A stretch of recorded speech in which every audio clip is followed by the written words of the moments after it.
Shalom and welcome to Jewish Life, the show about people and issues in Judaism and some secrets you missed out in Hebrew school. I know him as long as I know myself. I remember him since I was born. We went through school together. First time I interviewed him, I don't think he had a clue of where he was going. He turned out to be the best-selling author, and I turned out to be just another prop on your TV set. I am pleased to have with me Rabbi Simon Jacobson, a good friend, a dear friend. He's been on the show many times, one of my favorite guests, an author of many books. Here I am. The pile is just growing. I don't even know where to start. Just to list the books will take me through the show, so I'm not even going to bother. But through the show, hopefully we'll mention some of them. His latest book is called 60 Days, A Spiritual Guide to the High Holidays. Now, of course, high holidays are Rosh Hashanah, Yom Kippur. I got news for you. For us, high holidays is every day. And of course, a holiday like Purim and Pesach are always high holidays. Rabbi Jacobson, thank you for coming. Welcome to the show. Thank you. We find ourselves now getting ready for the holiday of Purim. We're getting ready for the holiday of Pesach. The holiday of Purim. Now, it is one of the most interesting holidays. We don't rest from work. It's an ordinary day, like a weekday. But then, on the other hand, it's one of the greatest holidays. Give us a spin on that. Okay. I think the best way to describe it is a holiday of paradoxes. As you just pointed out, the first paradox, it's a work day, technically. At the same time, it's a great holiday, celebrated with unbridled joy. It's the only holiday in the year where joy is meant to be uncontrolled, unlimited, unbridled. The expression is, until we can't even tell the difference between dark and light. You mean to say we got to drink enough to lose control of that, huh? Yeah. And that's part of the religion. Exactly. Which only makes the mystery even deeper, what's going on.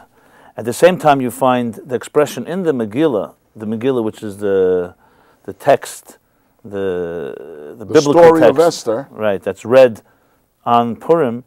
You have the expression, it's the month and the day that was transformed in a moment from darkness to light. So that way, interestingly, it's the only holiday that specifically states that not just that day, but the entire month of that holiday is transformed.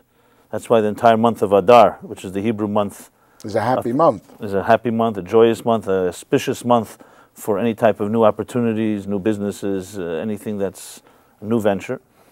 And so I think the secret lies in that thin line between darkness and light, which is really where we all sometimes stand when you're at a deep point of either despair and things seem like hopeless, which was what happened in the story of Purim, that the Jews literally, we're talking here even a Holocaust, potential total genocide.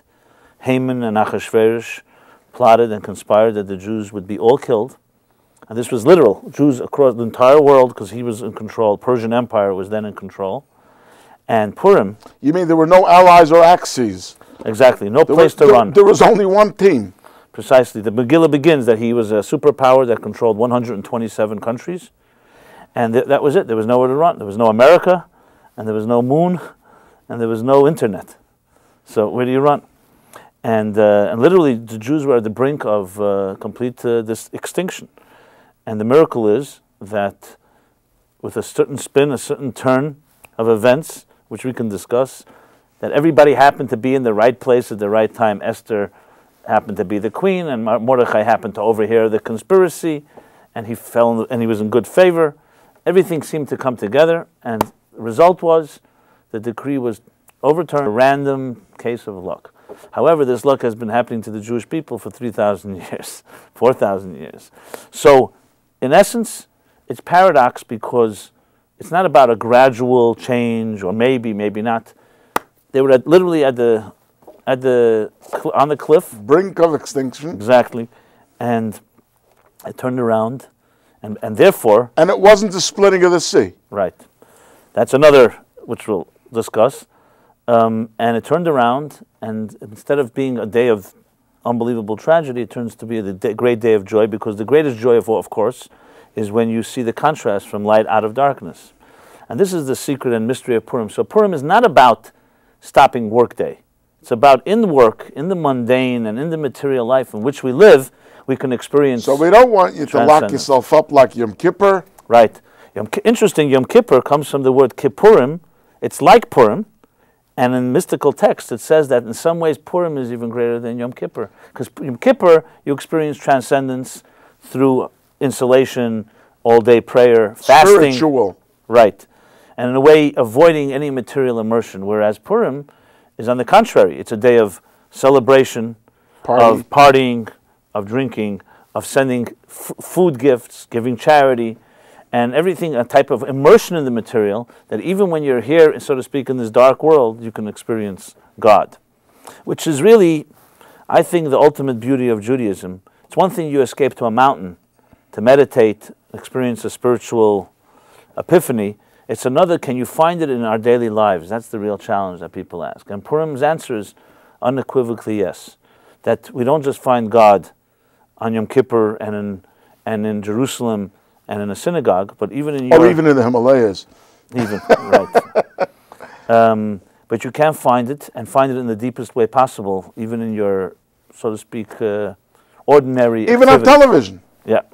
Use the technology of television, use the technology of the internet, and serve God in that way. Yeah, and I think especially for people who have lost some hope or have suffered, Purim is an unbelievable, empowering message that never give up, because things can turn as quickly as they turn one way, they can turn.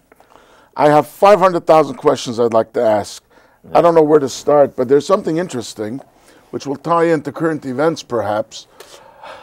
The Jews had a tradition over the years that certain miracles, when they would happen, they would dedicate a day and they would call it Purim.